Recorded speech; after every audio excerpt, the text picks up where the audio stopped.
Hello friends, welcome to civil staff Himachal. Civil staff Himachal के YouTube channel पे आप सभी का बहुत बहुत स्वागत है। मेरा नाम है रोहित मिंडा। दोस्तों, भारत सरकार ने एक रिक्रूटमेंट नोटिफिकेशन जारी किया है फूड कॉर्पोरेशन ऑफ इंडिया के अंदर। जी हाँ, FCI food corporation of India के अंदर निकली है बम्पर वैकेंसीज। तो इस वैकेंसीज के बारे में हम कंप्लीट में इस वीडियो में डिस्कस करेंगे। अगर आपको किसी भी तरह का डाउट लगता है तो आप कमेंट सेक्शन में इसके बारे में पूछ लीजिएगा। चलिए डिस्कस करते हैं एफसीआई की इस रिक्रूटमेंट नोटिफिकेशंस को। 2022-23 के लिए जो वैकेंसीज यहां पर एफसीआई लेके आया है, यूं तो बहुत सारी वैकेंसीज एफसीआई ने निकाली है टेक्निकल में और नॉन टेक्निकल में, बट हम यहां पे जो बात करेंगे वो करेंगे ऐसी पोस्ट के बारे में जो हर कोई अप्लाई कर सकता है, नॉर्मल ग्रेजुएट्स भी अप्लाई कर सकते हैं। आप जानते हैं कि एफसीआई भारत सरकार के अंदर केंद्र सरकार के अधीन काम करता है और एफसीआई के अंदर नौकरी एक बहुत ही बेहतरीन जॉब रहती है एफसीआई के अंदर काम करना। तो जानेंगे कंप्लीट इंफॉर्मेशन इस वीडियो के अंदर। चलिए बढ़ते हैं आगे, डिस्कस करते हैं। तो देखिए, सबसे पहले तो ये जो वैकेंसी है इसका नाम क्या है, तो ये असिस्टेंट ग्रेड 3 की जो पोस्ट है, इस पोस्ट का नाम क्या है, ये असिस्टेंट ग्रेड 3 की पोस्ट है। That is in the general, इसको असिस्टेंट ग्रेड 3 बोला जाता है। कैटेगरी कोड इसका डी रहने वाला है, डी। जी हाँ, डी। अब हम बात करेंगे कि ये जो वैकेंसीज आती हैं एफसीआई के द्वारा, ये जोन वाइज आती हैं। जैसे north zone, south zone, west zone, east zone, north east zone. तो ये जोन वाइज वैकेंसी आती है।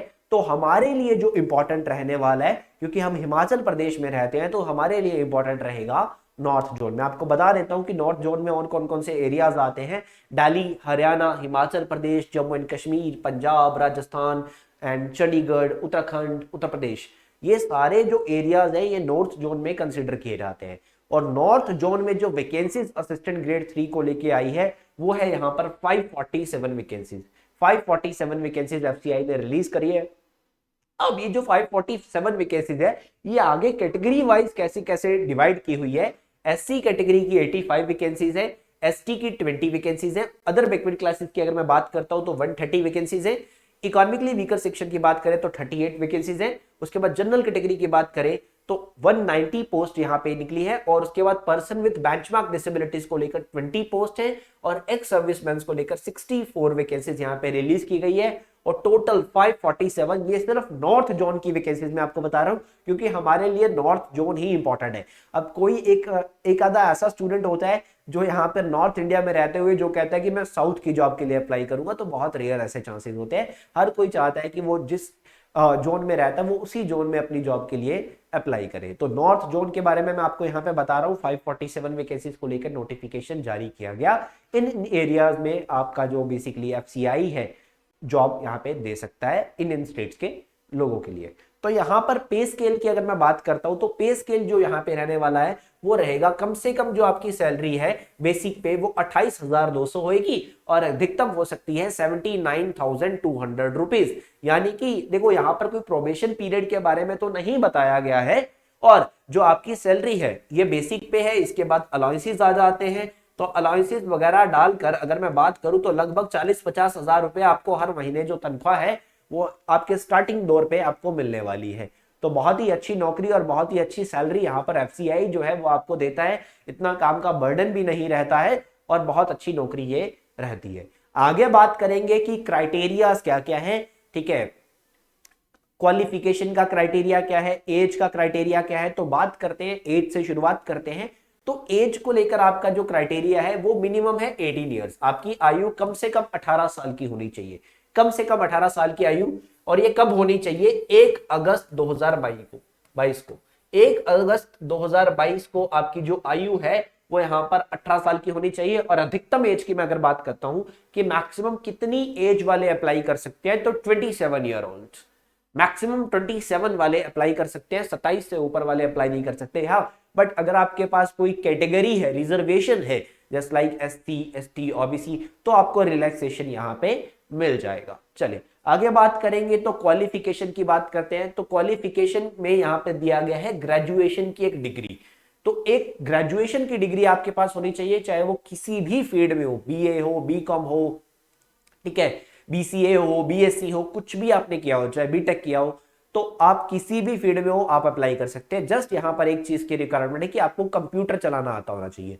हालांकि कंप्यूटर के लिए कोई अलग से कोई सर्टिफिकेट या डिप्लोमा की मांग नहीं की गई, बट आपको कंप्यूटर चलाता हुआ आना चाहिए कि आप चला सकते हो कंप्यूटर के ऊपर जो टास्क है, बेसिक कंप्यूटर आप चला सकते हो, ठीक है। एमएस ऑफिस वगैरह ये सब कुछ आपको चलाता हुआ आना चाहिए, ठीक है। तो ये यहाँ पर मांगा गया क्वालिफिकेशन। हाँ, एक सवाल यहाँ पे रहता है कि फाइनल ईयर वाले अप्लाई कर सकते हैं या नहीं कर सकते। तो देखिए, सिर्फ वही कैंडिडेट अप्लाई कर सकते हैं जो ग्रेजुएट हो चुके हैं 1 अगस्त 2022 तक, 1 अगस्त 2022 तक जिनके पास ग्रेजुएशन की डिग्री है, जिनका रिजल्ट आ चुका है 1 अगस्त 2022 से पहले, फाइनल रिजल्ट आ चुका है, सिर्फ वही छात्र जो है, सिर्फ वही कैंडिडेट्स जो है वो अप्लाई इसके लिए कर सकते हैं, चाहे वो बॉयज है चाहे गर्ल्स है।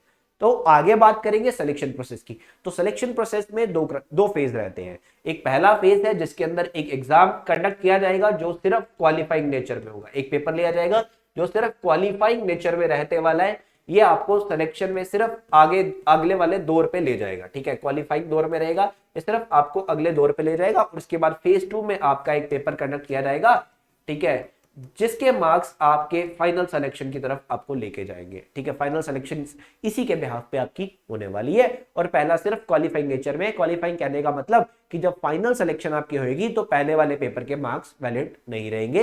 ये पहला पेपर आपके लिए सिर्फ इतना जरूरी है कि आपको फेज 2 पे लेके जाएगा। अगर आप पहले में क्वालिफाई नहीं होते तो आप फेज 2 में नहीं पहुंच पाओगे। इतनी बातों का ध्यान आप यहाँ पे रखेंगे। तो सबसे पहले अब अगर हम आगे बात करें तो फेज 1 जो होगा ये सिर्फ क्वालिफाइंग है। और फेज 2 में तो जैसे 547 वैकेंसी है तो 15 इंटू अगर मैं कर दूं तो इतने कैंडिडेट्स जो हैं जो फेज 2 के लिए अपीयर होंगे। अब फेज 1 में क्या क्या बेसिकली पेपर में आएगा, क्या क्या पूछा जाएगा। तो इंग्लिश लैंग्वेज के 25 क्वेश्चन पूछे जाएंगे, ठीक है। रीजनिंग के 25 क्वेश्चंस पूछे जाएंगे, मैथ के 25 क्वेश्चन पूछे जाएंगे। उसके बाद जनरल स्टडीज के भी 25 क्वेश्चन पूछे जाएंगे। अब जनरल स्टडीज में क्या क्या आएगा, history, geography, economy, general science, 8वीं कक्षा तक 20 क्वेश्चन आएंगे इसके। और 5 क्वेश्चन जो है वो करंट अफेयर्स के पूछे जाएंगे, टोटल 25 क्वेश्चन। तो टोटल चारों सेक्शंस के 25 टोटल 100 प्रश्न जो है हमें पूछे जाएंगे। और देखिए यहां पर ना सेक्शनल टाइमिंग भी है, यानी कि आप अपनी मर्जी से टाइम नहीं लगा सकते एक पर्टिकुलर सब्जेक्ट पे, क्योंकि पेपर ऑनलाइन मोड पे रहेगा तो ऑटोमेटिकली वो वाला सेक्शन चेंज हो जाएगा दूसरे सेक्शन में। 15 मिनट्स का टाइम आपको ईच सेक्शन में मिलेगा। 15 मिनट आपको हर सेक्शन में दिए जाएंगे। 15 मिनट ही आपको इंग्लिश के लिए, 15 मिनट ही आपको मैथ के लिए, 15 मिनट ही रीजनिंग के लिए और 15 मिनट ही जीएस के लिए आपको मिलने वाले हैं। इंग्लिश को छोड़कर बाकी तीनों जो पेपर होंगे, तीनों सब्जेक्ट्स के जो एग्जाम क्वेश्चन होंगे वो हिंदी में भी आपको दिए जाएंगे। हिंदी इंग्लिश दोनों भाषाओं में आपको सामने आपकी स्क्रीन पे होने वाले हैं। तो 60 मिनट का समय है, 100 प्रश्न है और पेपर क्वालिफाइंग है, ठीक है। इसके मार्क्स फाइनल मेरिट में काउंट नहीं होंगे। और 15 गुना जो बच्चे हैं इनको फेज 2 के लिए बुलाया जाएगा। फेज 2 में भी एक पेपर होने वाला है, ठीक है। फेज 2 के पेपर में इंग्लिश के 25 क्वेश्चन आएंगे, 20 मिनट का समय मिलेगा। रीजनिंग के भी 25 प्रश्न आएंगे, 20 मिनट का समय मिलेगा। मैथ्स के भी 25 क्वेश्चन आएंगे, 20 मिनट का समय मिलेगा। और उसके बाद मैं आगे बात करूं जनरल स्टडीज में हिस्ट्री, जियोग्राफी, इकोनॉमी के 25 क्वेश्चन आएंगे, ठीक है। जनरल साइंस के 10 क्वेश्चन आएंगे, करंट अफेयर्स के 5 क्वेश्चन आएंगे और कंप्यूटर के 5 क्वेश्चन आएंगे। इन सबको मिलाकर 45 प्रश्न आपसे पूछे जाएंगे इस पार्ट के अंदर। और ये करने के लिए आपको 30 मिनट का समय दिया जाएगा, 30 मिनट का समय। तो टोटल अगर मैं एग्जाम ड्यूरेशन की बात करता हूं तो 120 क्वेश्चन यहां पर टोटल आपको आ रहे हैं। तो ये जो टोटल आपका जो है 90 मिनट का आपका पेपर रहने वाला है, 90 मिनट्स का, 1.5 घंटे का आपका ये एग्जाम रहने वाला है। तो क्या अगला सवाल आप लोगों की तरफ से ये भी हो सकता है कि नेगेटिव मार्किंग इसमें होएगी या नहीं होएगी। चाहे वो फेज 1 का पेपर 1 था, चाहे फेज 2 का पेपर 1 है, तो इन दोनों में ही नेगेटिव मार्किंग रहेगी। 1/4 की नेगेटिव मार्किंग यहाँ पे रहने वाली है। तो देखिए एग्जाम का जो सिलेबस है ये इतना ज्यादा हार्ड यहाँ पे नहीं दिया गया और एफसीआई की जो नौकरी है ये बहुत अच्छी रहती है। तो कुछ इंपॉर्टेंट डेट्स की यहाँ पे हम बात करेंगे।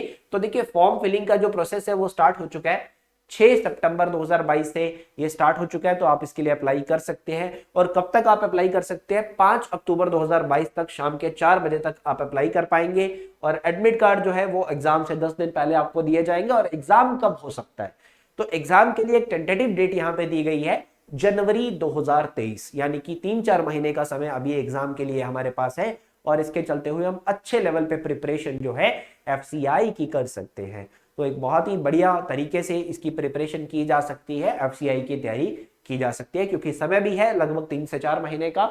और ये जॉब जो है वो बहुत अच्छी रहती है। मैं फिर से कह रहा हूँ कि बहुत ही बढ़िया नौकरी है। और इसके बाद फेज 1 और फेज 2 के बाद किसी भी तरह का कोई इंटरव्यू नहीं है, सीधा आपका डॉक्यूमेंटेशंस किए जाएंगे और आपको जॉब दे दी जाएगी। तो जो कैंडिडेट्स इसके लिए प्रिपेयर करना चाहते हैं वो प्रिपेयर कर सकते हैं। सिविल स्टाफ हिमाचल बहुत जल्दी क्लासेस इसके लिए स्टार्ट करेगा, तो आप क्लासेस को ज्वाइन करने के लिए हमारे YouTube चैनल को सब्सक्राइब कर लीजिए, क्योंकि YouTube चैनल के जरिए हम आपको क्लासेस की जो इन्फॉर्मेशन है वो प्रोवाइड करवाते रहते हैं, और YouTube चैनल के जरिए ही और जो अपडेट्स हमारी आती हैं, जैसे ये नोटिफिकेशन है, ये हम आपको प्रोवाइड करते रहते हैं।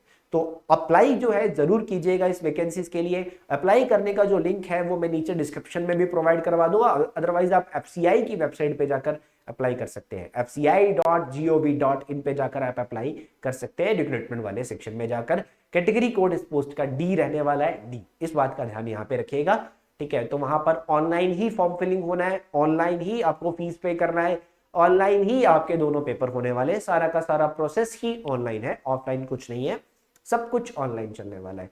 तो अप्लाई करना मत भूलिएगा, अप्लाई जरूर करिएगा। और अप्लाई करते वक्त अगर कोई डाउट आता है, कुछ समझ में नहीं आता है, तो कमेंट सेक्शन में आप पूछ सकते हैं किसी भी तरह की दुविधा। नोटिफिकेशन में भी अगर आपको कोई किसी तरह का डाउट लगा, कुछ समझ में नहीं आया, तो आप कमेंट सेक्शन में पूछ सकते हैं। तो ऐसी इन्फॉर्मेशन के लिए और भी कैंडिडेट्स तक आपको पहुंचानी है इन्फॉर्मेशन, तो वीडियो को शेयर करना मत भूलिएगा, और इन्फॉर्मेशन अच्छी लगी हो तो लाइक करना भी मत भूलिएगा। तो सिविल स्टाफ हिमाचल के यूट्यूब चैनल को सब्सक्राइब कर लीजिए अगर आप नए हैं तो। Thank you so much.